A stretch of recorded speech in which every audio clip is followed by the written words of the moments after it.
ओम नमः शिवाय मित्रों। आज हम बात करेंगे वृश्चिक लग्न के जातकों के लिए।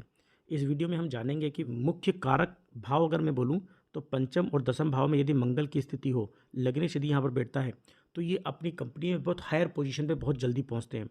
मित्रों, यदि आपकी कुंडली में लग्नेश मंगल वृश्चिक लग्न की कुंडली हो और यदि पंचम और दसम भाव में मंगल यहाँ पर विराजमान है और साथ ही यहाँ पर गुरु की स्थिति भी है, तो जीवन में ऐसा व्यक्ति एडमिनिस्ट्रेटिव पोस्ट पर बहुत अर्ली एज में ही आ जाता है। अपने कॉलेज से पास आउट होगा और आप देखेंगे कि जीवन में इसको एडमिनिस्ट्रेशन बहुत जल्दी अट्रैक्ट करता है। लोगों को मैनेज करना, लोगों को कमांड करना, अपने हिसाब से काम करवाना, ऐसे व्यक्तियों की रुचि होती है। और यदि दसम भाव में मंगल गुरु के साथ साथ सूर्य भी विराजमान हो जाए तो ऐसे व्यक्ति यूपीएससी आईएएस जैसे एग्जाम्स भी क्रैक करते हैं। ये बड़े बड़े कॉरपोरेट में हायर पोजीशंस पे ऐसे लोग देखे गए हैं। तो इस कुंडली में मंगल बहुत ही योग कारक स्थिति में होता है और क्योंकि मंगल यहाँ दसम भाव में उपस्थित है तो दिग्बली है और दिग्बल के साथ यदि सूर्य मिल जाए तो क्या कहने, ऐसे व्यक्ति जीवन में बहुत यश, मान, सम्मान, प्रतिष्ठा प्राप्त करते हैं। हाँ, बुध यदि इसमें यदि कुंडली के दसम भाव में इन तीनों कॉम्बिनेशन के साथ बैठ जाए तो जो मैंने बोला उसमें चीज़ें कम हो जाएंगी या फिर अपने करियर में इनको नीच का सामना भी करना पड़ सकता है, डिग्रेडेशन का सामना करना पड़ सकता है, अपशय अपमान का सामना करना पड़ सकता है।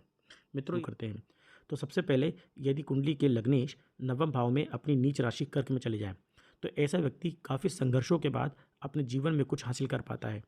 या यूँ बोलें कि ये अपने भाग्य में कर्म को लिखा के लाए हैं और बहुत मेहनत करने के बाद ही जीवन में एक उच्च मुकाम हासिल कर पाएंगे। हाँ, लेकिन यह तय है कि भाग्य इनका सपोर्ट देना शुरू करेगा यदि ये अपने पुरुषार्थ को लगाना शुरू कर दें, अपने हार्डवर्क से जीवन में काम करना शुरू कर दें। देखिए, इसके उल्टा यदि नवम भाव के स्वामी बनते हैं चंद्रमा, यदि लग्न में बैठ जाएं तो ऐसे व्यक्ति बहुत जल्दी भाग्य को अपनी तरफ अट्रैक्ट करते हैं और कम प्रयास में ही जीवन में एक अच्छी खासी पोजीशन अटेन कर लेते हैं। ऐसे व्यक्तियों को लाभ बहुत जल्दी होता है।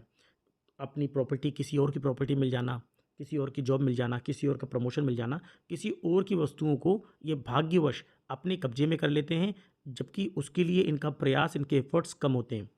लेकिन यदि लग्न नवम भाव में चला जाए तो ये हार्ड वर्क के बाद ही लाइफ में एक सक्सेसफुल जीवन दे पाता है। अच्छा, यदि यही लग्नेश जाकर आपके अष्टम भाव में बैठ जाए तो ऐसे व्यक्ति में संघर्ष की स्थिति और बढ़ जाएगी और इसकी कुंडली में स्वास्थ्य संबंधित दिक्कतें भी शुरू हो जाएंगी। देखिए, यहाँ पर लग्नेश जो है मंगल, ये बुध के नैसर्गिक शत्रु हैं और अष्टम भाव पड़ता है मिथुन राशि के जिसके स्वामी बनते हैं बुध।